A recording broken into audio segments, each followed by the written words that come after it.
Hey everybody, it's Dr. Connie here. My name is Connie, Dr. Connie, and this is Functional Yoga Medicine Podcast. If you're here and if you have not subscribed, please subscribe to this podcast and would love to know some feedback on what you'd like to see. And let's have a two-way communication to make sure that we make this a valuable time for you so that I can produce more content that's relevant to you specifically. So today I want to talk to you guys about something you never probably think about. But the fact of the matter is that more and more people are getting injury in a yoga class, especially now more than ever before. And there's reasons for this, and I want you to really understand the reasons and know exactly what to do so you can prevent either your students as well as yourself to prevent any of the unnecessary injury that can be irreversible sometimes. Okay. So we know that yoga is a popular form of exercise and stress reduction for many. It's a health promoting exercise. And while yoga is perceived by many as health promoting way to improve flexibility, strength, mobility, and stability, an increasing number of people are getting injured in yoga classes. This is a fact.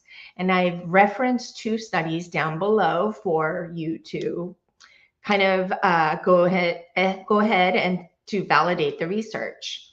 And because of its inherent flexibility requirement, many people force their bodies into shapes without awareness to the posture and alignment that it requires to keep the body from overstretching, resulting in micro tears that create repetitive wear and tear on the body. Because being a physical therapist for over 22 years, I know that many people come in, but they deny the fact that they had any injuries to the body. But it's never that one injury. It's the micro tears, repetitive injury over time that can cause the camel's back to finally break, if you will. So it's never that one thing. It's the cumulative effect of malalignment and compensation that happens in our body that creates a reversible injury. And they're left wondering what happened, right? As a result, they start to nurture, as a result of the injury or strain, what happens to your body is that it starts to nurture one-sided soreness, or they start to experience one-sided soreness or pain that is often dismissed as a good stretch from a yoga class. You all know what I'm talking about. You think it's assumed that you will feel some kind of a stretch, and no pain, no gain kind of a mentality might get us in trouble if you're not aware of proper signaling and symptoms that your body is constantly letting you know of. Okay. Such micro tears over time can result in irreversible damage, as I mentioned, to the body that is detrimental to the overall well-being, because that creates inflammation. The point to the yoga practice is to tune inward, to focus on the energy locks called the bandhas, to keep the body from leaking positive energy that keeps the joints of the body to be aligned and locked in position to minimize the strain and sprain to the body while providing the necessary stability. It's like Lego blocks. If it's loosely fitted, it might collapse at the foundation. It needs to be tightly fitted and locked in to hold the weight and hold up against gravity, especially during dynamic movement patterns, right? And then the connecting the breath to the movement allows one to experience peace within, with the focus on the third eye, keeping the focus within oneself as opposed to external input to direct the internal practice.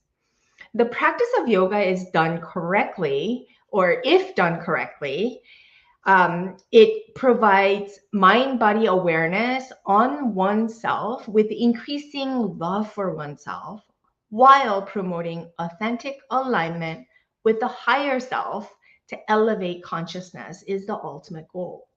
So while yoga can be a challenging physical practice, it tends to, or it extends beyond the physical realm to tap into the mental, emotional, and spiritual layers of the human experience. And this is why we get so drawn into it without really knowing why we're so drawn to the practice of yoga. It opens up lots of things within us. There are many yogis, though, who practice mainly for physical challenge and have lofty goals of contorting the body into shapes as a tangible goal to reach. While such goals are great, it's also important to keep in mind that everybody is different. Anatomical structure and genetic predisposition are predetermined, and as a result, for some such or getting into certain postures or shapes are much easier and effortless to achieve, while for others it's next to impossible to have the freedom of movement or the flexibility in certain joints and muscles to achieve final expression of the pose. You all have experienced when you hit a limit to a pose, your body doesn't want to go anymore because of increased pain that prevents you from pushing any more than you can, right? So your final expression of a pose might look very different from the teacher or somebody on Instagram and so forth. But what I want you to really remember is when you move into such extreme poses like back extensions or back bends or handstands or headstands, you have to engage the proper body mechanisms and activate specific muscles, specifically the core, to engage so that you limit the compressive force that is subject to lots of injuries if not paid close attention, if you don't stay mindful of such signals of your body to communicate with your brain, okay? The pursuit of the goal or the journey itself is much more important than the final destination when it comes to yoga. The journey should provide increased mind-body awareness, limitations, paying attention to those sore spots, and get connected to the body to respond wisely to the neurological signals that the body is sending at all times is key to a safe practice. Neurological signals may be numbness. Sometimes it can be tingling. Sometimes it's like stretching sensation that can lead to soreness, discomfort, and pain that keeps the body from overstretching. You need to tune into these type of signals. The key is to know the difference between a healthy signal to an unhealthy signal that you need to tune into. The truth is that most yoga teachers lack in-depth knowledge about human anatomy and how it's designed to move. And when you move with ignorance, you can really do more damage than good because the laws of physics apply to human movement and it's highly mathematical, especially angles and force vectors commonly studied in geometry. We need to apply that into our body. While allowing certain poses in yoga, there must be full body balance between the left and the right side, front and back, without compensatory movement patterns to prevent unnecessary wear and tear. We all understand this when it comes to the tires in our cars. Because we rotate them, we want the alignment to be perfect. But we often overlook this importance in our own bodies. We know to rotate the tires every couple of thousand, 5,000 to 10,000 miles or so, depending on the car, to keep the tires wearing down at the same time or same pace. But for our own body, we miss the side-to-side discrepancy and compensatory movement patterns. We overlook it completely.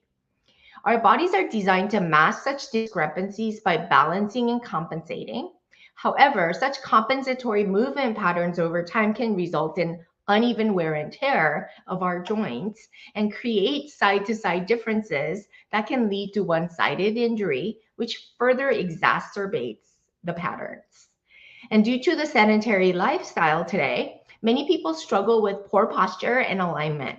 And when such individuals frequent yoga studios or the practice relying on teachers to recognize and fix their compensatory patterns, it becomes even more necessary to be responsible yoga teachers who can correct and fix the malalignment patterns in the body, to fix the compensation, and to teach the correct patterns to improve the side-to-side discrepancy while improving stability, flexibility, strength, and alignment. So how do you improve your yoga practice and your teaching? I want you to take the time to understand, study, and apply the anatomical principles in yoga. It's worth your while. And to provide you with the tangible things to implement right away, I want to teach you 3 things you can apply right away to improve awareness to prevent injury to the body. Number 1 is proper muscle activation.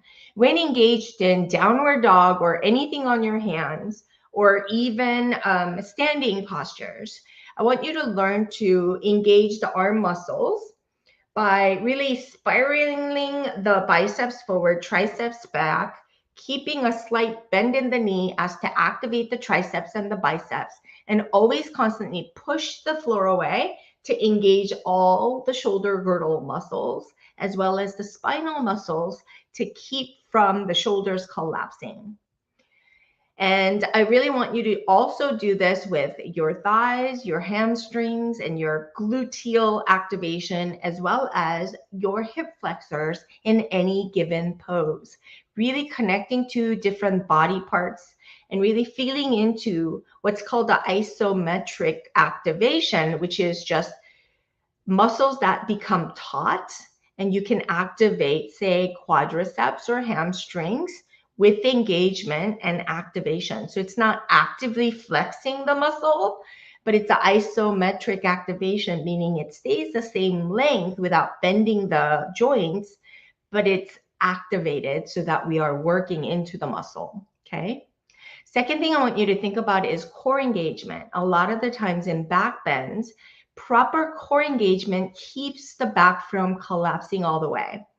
I see a lot of Instagram photos of ridiculously beautiful people who can go into all kinds of back bends and such. What you notice is lots of flaring of the ribs without core engagement. They're using their flexibility to contort their bodies into poses, which may be okay for a couple of times, but over time, it can create unnecessary micro tears and repetitive injury in different areas. And when this happens to your lumbar spine, cervical spine, or even thoracic spine, or any part of the joints, then we have what's called irreversible damage that can be neurogenic in nature, which means you have limited ability to control that segment or that muscle through your nervous system, which is your brain center. So it's a way for us to keep the nervous system active and flowing, for the energy to not be stagnated, because stagnated energy creates inflammation in the body. It's not what we want.